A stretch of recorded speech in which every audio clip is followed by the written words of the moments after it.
Hi all, I'm Johnny. I'm the maker of the Saxaflute, and this DVD is basically to show you how to change the reeds, maintain the Saxaflute to keep it in good order, a few basic tips and tricks to get you started in playing it, and hopefully you'll be able to just work through the DVD and pick out the points that interests you for that. So here we're looking at the natural bamboo in A. So first of all, I want to show you basically how to take the reed off and put it properly on the mouthpiece. For those of you that don't know anything about saxophones, that's no problem. This is the reed. This is an alto saxophone reed. Number 1.5 or 2 is good. The shop always tried to sell you a particular brand that's rather expensive, Van Doren or Rico Jazz Select. You basically just need a simple basic reed depending on where you are. Rico in the orange box, a number 1.5 or 2 for alto saxophone is perfect. Or you can go on eBay and see they sell box of 10, usually under the name of Flying Goose or something like that. It's just the cheapest ones that you can buy. That is perfectly good for the Saxaflute. You don't need to buy into all the hype of saxophone reeds. This one is better than this one and this one is better than this one. 10 reeds by Made in China, Flying Goose are perfectly okay. Alto saxophone reeds, number 1.5 or 2. The silver part that goes on the mouthpiece has a small end and a big end. The big end goes on first because the mouthpiece is tapered. The screws go on the bottom. This is perfectly adequate just to hold the reed in place. And what you do is first of all attach the reed and make it level with the top, or just a little bit of black showing. How I do it is I put my thumb and finger, line it up with the mouthpiece, and just get that reed right there level with the top. Then the big end of the ligature slides on it. Make sure you've got a thumb and a finger here. Just slide it down nice and relaxed, level with the top or a little bit of black showing, and then gently tighten the screws. Now as you're tightening the screws, you'll notice this may go to one side. You just want to keep it in the middle. And that's basically it. Just nice and level or just a little bit of black showing, lined up, and then this is a gentle tightening, not a severe tightening. Now when the reeds are dry, sometimes you might notice they warp. That's okay, because once you've put it in your mouth and just done a silent blowing on it and let the reed absorb some of your saliva, it'll straighten up in a few minutes. So with no fingers,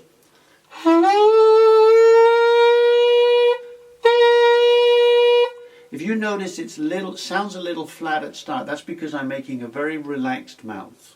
And as I tense my bottom lip, I can get it into key.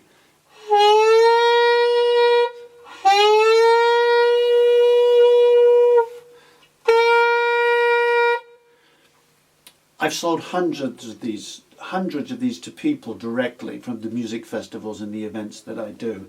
And 9 times out of 10, person will look at the holes in the front, they'll cover all the holes and the one on the back and try to blow it. I can do it, but 9 times out of 10 they can't. That's the most difficult position first of all. What I suggest is just cover the thumb and the front finger and just hold it with just one hand and blow it. I'm resting my teeth on the top, then covering the teeth with the lip, and on the bottom I'm just putting my lip.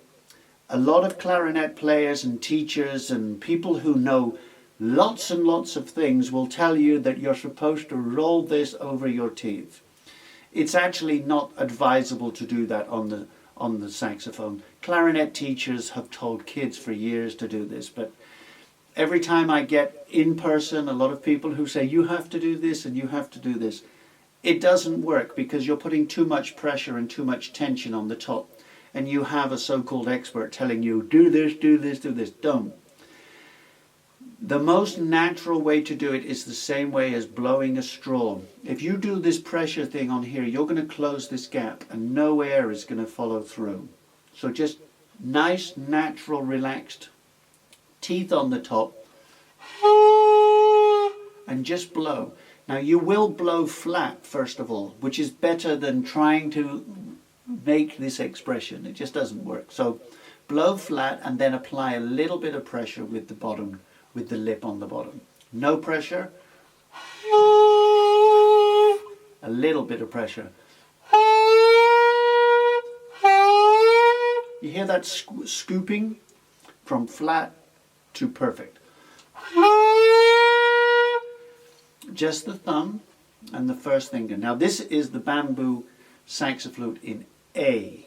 A is when all the holes are covered.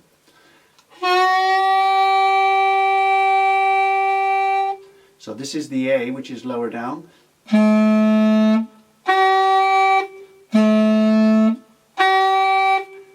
But please don't try that just yet. Just try the thumb and the first finger. And if you pronounce a little T, T, you'll be able to get the air to flow perfectly through.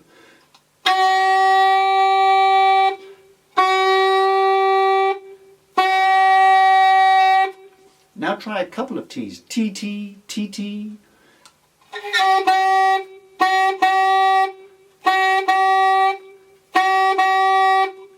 Why not try 3 T's?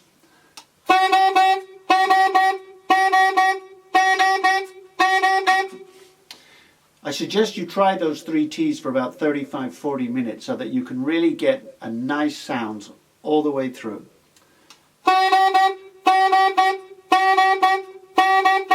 And if you do it rhythmically, you're halfway there to creating your own first song.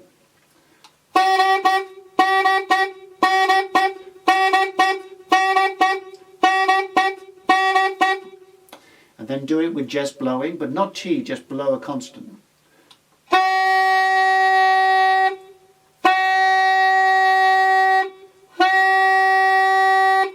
You see, already by now you should have forgotten all those school clarinet lessons and people who know a lot of things and like to give their opinion to do this. Don't do this. Make a very natural face. You want the instrument to sound what is the sounds that are coming out of you, not sound artificial and forced. This is just a very gentle blow. And then the T is a little bit more forceful.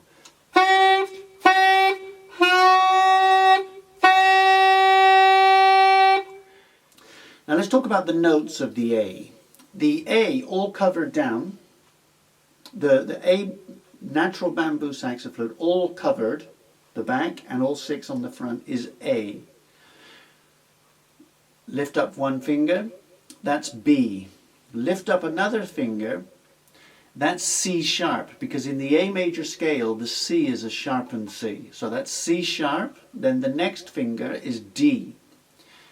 Lift up another finger, that's E. A, B, C sharp, D, E. F sharp, that's the last finger, so that was the note we were playing, the first note of the Sing Sing Sing song. And G sharp, in the middle there. Now that middle is the same as a middle C on the saxophone. One of the ways I designed the saxaflute is so that it's very similar to the saxophone, middle C. So that's a G sharp on the A major scale. And then if you lift that up and have just the thumb hole, that's an A. Now another thing that you can do on the saxaflute is you can play just the front finger. Now even though it's a major scale going up,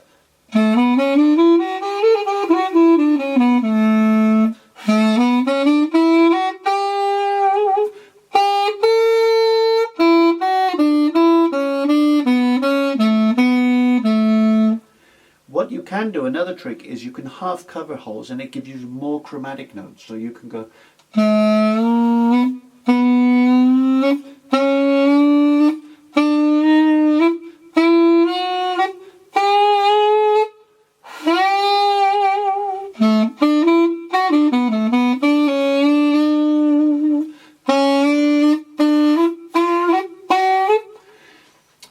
chromatic notes. It's a little tricky to do, but you can learn to do that. So this is all down is A, B, C sharp, D, E, F sharp, the G sharp, and then the A. So you can just leave the finger on the middle C and you can get an A. You can also get the A just by the front and get the A just by the front and the back. And then you can play around with it and get more chromatic notes. You can do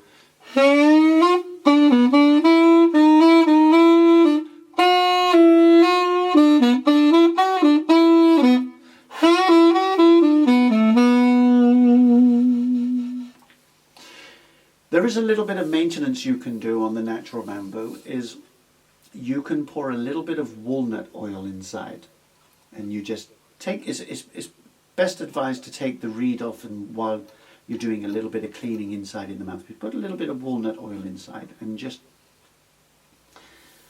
let it soak in.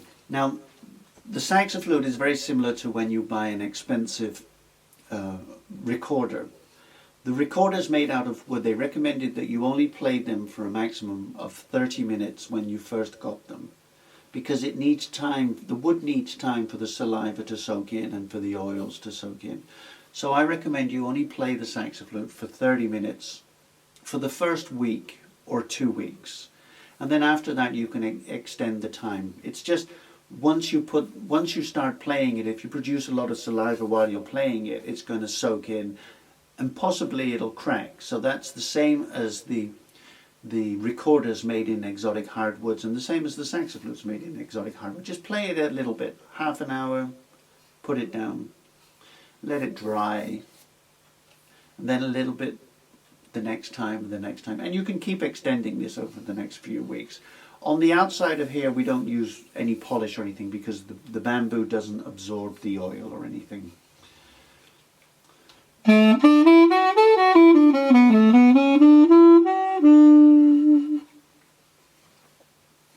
It's a good idea every now and then to take the reed off here with the 2 ligature screws and pull it out, and then just give it a wipe in this direction. Just wipe it, and you can clean in there, and sometimes you'll see a little build-up of a little bit of dirt in there. So you can take cotton wool, cotton buds or anything like that, and just go in there with a little bit of soapy water and clean in there. And as I said, maybe once every 6 months, some walnut oil inside of the bamboo. But it should last you a long time. And the reeds, if they get a split in them or something, you'll find it harder to produce the sounds. So the reeds need to be in pretty good condition. And when they're wet, it gets easier to blow.